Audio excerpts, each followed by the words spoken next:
मोहम्मद आसिफ रज़ा तारी यूनान से अर्ज़ कर रहा हूँ। डॉक्टर साहब से ये पूछना था, अगर खून में वाइट सेल की कमी हो जाए तो क्या करना चाहिए? वाइट सेल के हवाले से जो बात कर रहे हैं, उमूमी तौर पे जो वाइट सेल होते हैं, आम फहम में जो प्लेटलेट्स होते हैं उनको ये लोग पेशेंट समझते हैं, लेकिन अगर मेडिकली लैंग्वेज में हम लेके जाते हैं तो वो होता है WBC काउंट होता है।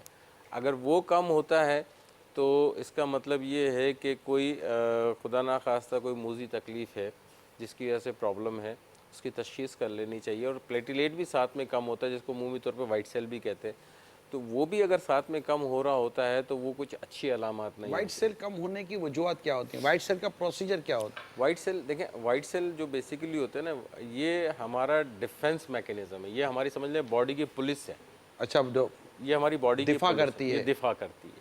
तो अगर ये वाइट सेल्स बॉडी के अंदर कम हो जाते हैं तो हमारा डिफेंस मैकेनिज़्म हल्का हो जाता है, और उसके बाद कोई भी जो इन्फेक्शन होता है वो बड़ी आसानी के साथ जो है ना वो कवर करने लग जाता है। तो आप कोई भी अगर वाइट सेल कम होते हैं, उसकी वजह से आपको किसी भी बीमारी का सामना करना पड़ सकता है।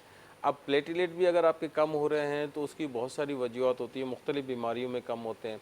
जो हमारी तिल्ली होती है, तिल्ली की वजह से बेसिकली ये रीज़न बन रहे होते हैं, तो उसके अंदर कोई इशू हो सकता है, खुदा ना खास्ता कोई मूज़ी मर्ज़ हो सकता है जिसकी वजह से ये हो सकता है।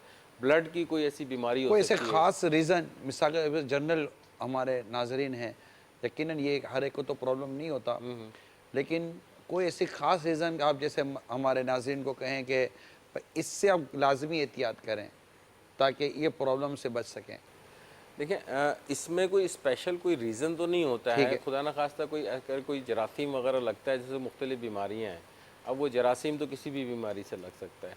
कोई अगर फ़र्ज़ करें कि अब पेरिफेरीज़ के एरिए के अंदर जैसे पहाड़ों का इलाका है या कोई ऐसे जहाँ गाँव देहातों में लोग रहते हैं, वहाँ पे उमूमी तौर पे मलेरिया की बड़ी कॉमन कंप्लेन होती है मच्छरों की वजह से।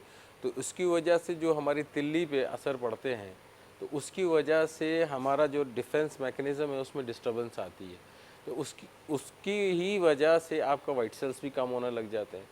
और उसको अगर हम दूसरे माने में लेते हैं तो अगर कोई ब्लड का अगर सर्कुलेशन होती है, यानी खून के अंदर जो गर्दिश होती है उसके अंदर अगर कहीं डिस्टर्बेंस आती है किसी भी रीज़न्स की वजह से, कोई भी बीमारी की वजह से, ब्लड की कोई भी वजह हो सकती है, कोई एनीमिया ऐसा हो सकता है, यानी खून की कमी के ज़रात होते हैं जिसकी वजह से उसके अंदर सेल्स होते हैं खून के, जो मुख्तलिफ़ शेप्स के अंदर होते हैं। अब खून की कमी को भी अगर हम देखते हैं तो उसमें भी तकरीबन 4-5 किस्में होती हैं खून की कमी की। अब इसमें अगर ये फ़र्ज़ करें कि एक याला अनीमिया हुआ, इसकी वजह से हुआ, तो इसकी वजह से वाइट सेल कम होते हैं। डिफ़रेंट के डिफ़रेंट व्यूज़ होते हैं इसके अंदर, उसकी वजह से उसको कंट्रोल करना पड़ता है। तो बेहतर यही होता है कि जो आप हाइजीनिक कंडीशंस हैं, यानी कि आपका जो सफाई-सुथराई का निज़ाम है, अगर आप उसको बेहतर रखेंगे तो इन तमाम बीमारियों से ऑटोमेटिकली ख़ास सेफ तौर पर रहेंगे। आप इस पे जो फ़ोकस कर रहे हैं लास्ट में जो आपने कहा, वो है सफाई-सुथराई। तो ये खाने-पीने में भी सफाई-सुथराई होती है। बज़ाहिर हमें जब पकने के बाद चीज़ सामने आती है ना, मैं स्पेशली होटलिंग की बात कर रहा हूँ। बज़ाहिर जो चीज़ पक कर सामने आई है ना, मिठाइयाँ ले लीजिए या इस तरह की कोई जंक फूड ले लीजिए, तो बहुत कम ही जगहें रह गई हैं जहाँ पर सफाई का ख़्याल रखा जाता है। अदरवाइज़ जो रॉ मटेरियल पीछे होता है ना, आटा और इस तरह की बहुत सारी चीज़ें जिससे चीज़ बनती है, उसमें मतलब कि बसा औक़ात इस कदर वहाँ पर गंदगी का मामला होता है। अब वो बनकर सामने आ गया, हमें क्या पता कि इसका बैकअप क्या था। तो बाज़ औक़ात इस तरह की गंदगियाँ जो खाने के ज़रिए, ग़िज़ाओं के ज़रिए अगर हमारे अंदर चली जाती हैं, तो उसके भी उमूमन साइड इफ़ेक्ट के चांसेस रहते हैं।